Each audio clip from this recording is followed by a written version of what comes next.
Dear student, पिछले lecture में आप इलेक्ट्रिक चार्ज के बारे में थोड़ा बहुत जान चुके हैं। आप जान चुके हैं कि इलेक्ट्रिक चार्ज दो प्रकार के होते हैं और इन दोनों चार्ज की पोलैरिटी एक दूसरे से भिन्न होती है। इसीलिए इनकी भिन्नता को दर्शाने के लिए एक चार्ज को पॉजिटिव चार्ज कहा गया है और दूसरे प्रकार के चार्ज को नेगेटिव चार्ज कहा गया है। Charge is a such type of physical quantity by which we define all the phenomena and the principle of electricity. And the unit of this electric charge is coulomb. We measure electric charge in coulomb. बच्चों, आप लोग जानते हैं इस universe में प्रत्येक substance small particles से मिलकर बना हुआ है, जिनको हम एटम्स कहते हैं।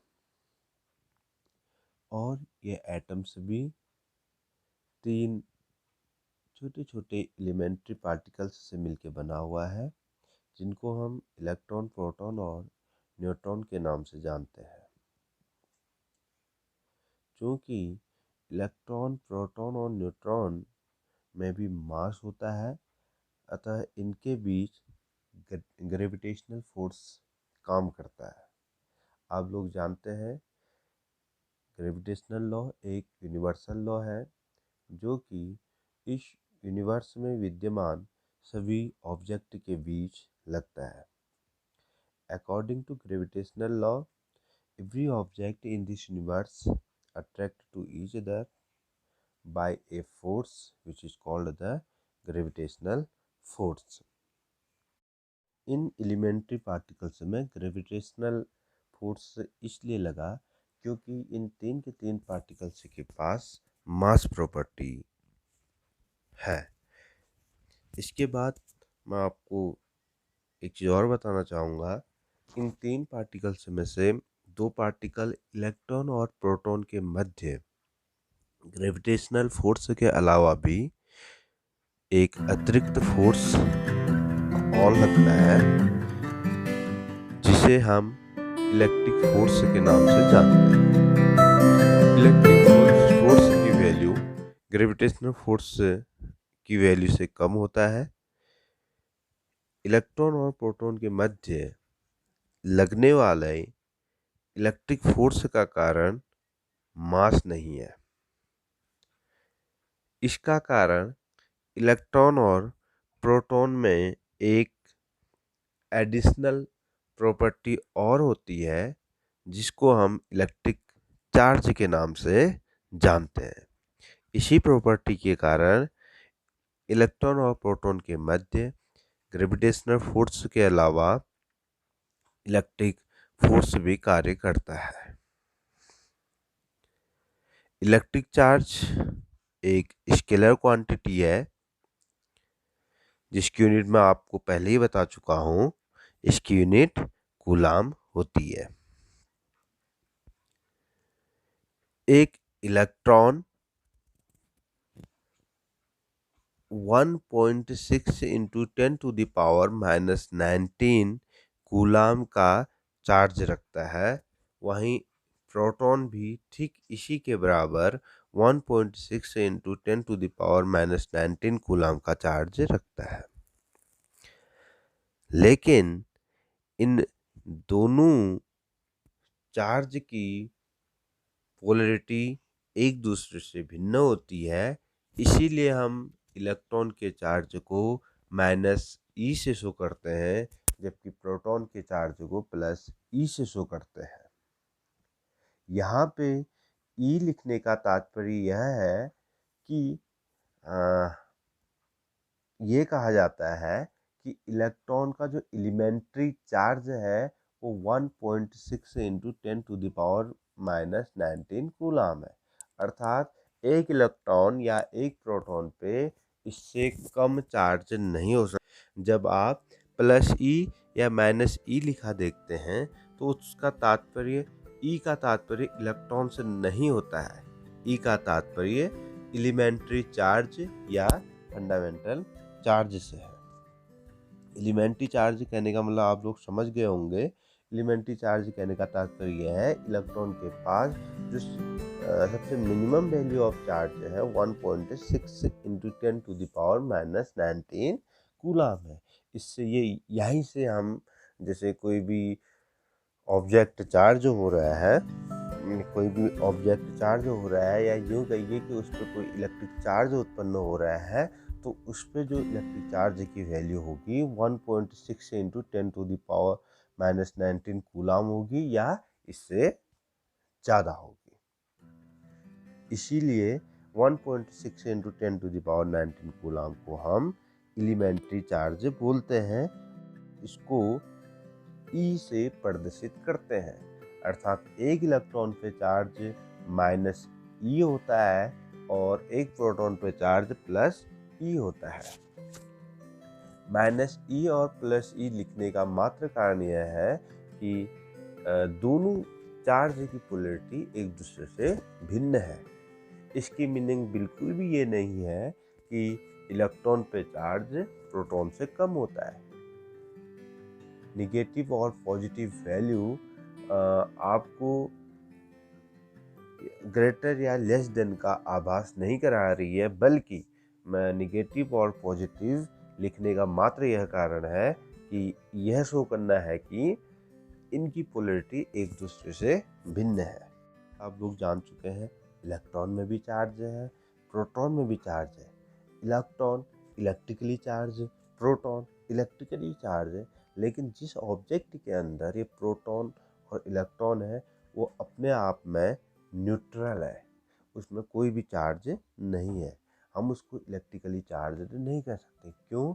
क्योंकि हम जानते हैं किसी भी ऑब्जेक्ट में जितने इलेक्ट्रॉन होते हैं उतने ही प्रोटॉन भी होते हैं। अब मान लीजिए एक ऑब्जेक्ट में एक इलेक्ट्रॉन है और एक प्रोटॉन है। अब एक इलेक्ट्रॉन पे चार्ज कितना? -1.6 इंटू 10⁻⁻19 कूलाम। वहीं एक प्रोटॉन पे चार्ज कितना? +1.6 इंटू 10⁻⁻19 कूलाम। अगर हम टोटल चार्ज देखें इलेक्ट्रॉन और प्रोटॉन का उस ऑब्जेक्ट के अंदर, तो +1.6 into 10⁻⁻19 coulomb plus -1.6 into 10⁻⁻19 coulomb is equal to 0।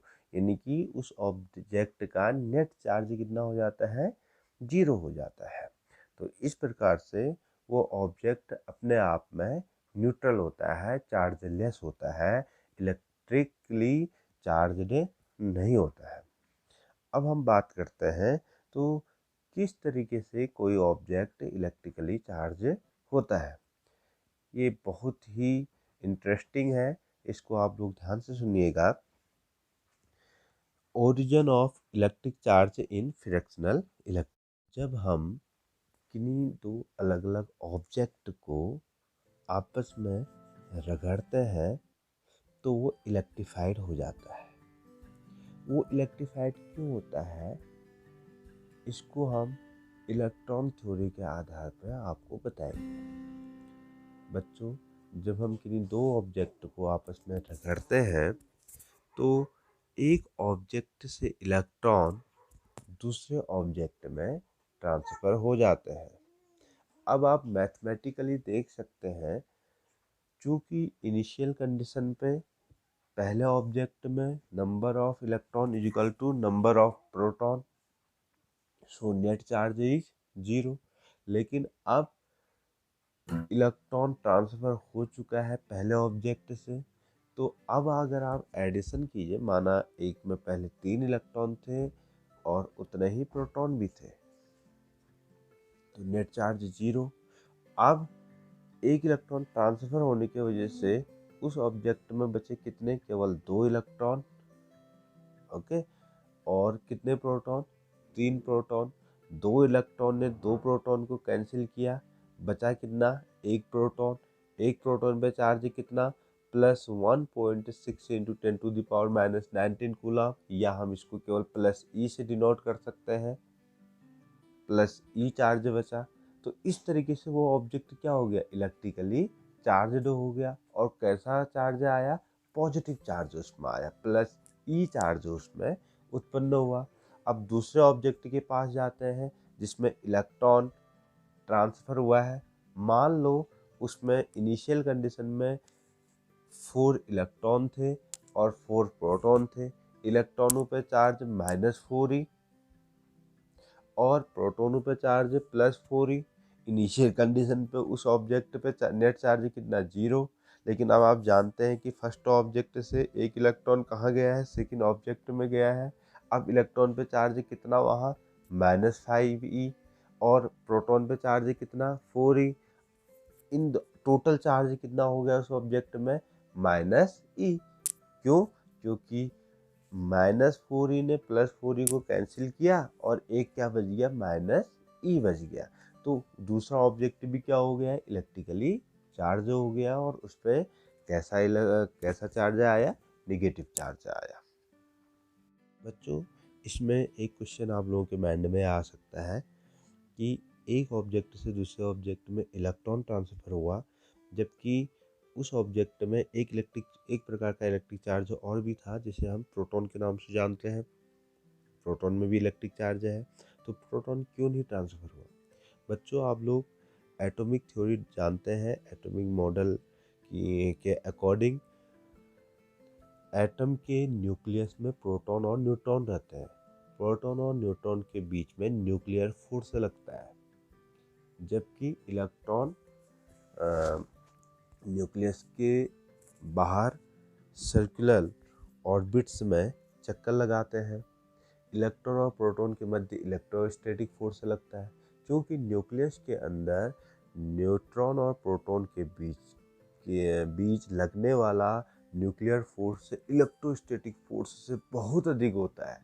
अर्थात हम ये कह सकते हैं न्यूट्रॉन ने प्रोटॉन को बहुत अधिक फोर्स से बाउंडेड कर रखा है, जबकि इलेक्ट्रॉन प्रोटॉन के साथ केवल इलेक्ट्रोस्टैटिक फोर्स से और ग्रेविटेशनल फोर्स से बाउंडेड है। और जब हम उसको रब करते हैं तो वहाँ पे इलेक्ट्रोस्टैटिक फोर्स से वीक होने के कारण इलेक्ट्रॉन प्रोटॉन को छोड़ देता है, प्रोटॉन न्यूट्रॉन को नहीं छोड़ पाता। तो इस थ्योरी के आधार पे आप इलेक्ट्रिक चार्ज की प्रॉपर्टीज के बारे में बहुत कुछ जानेंगे।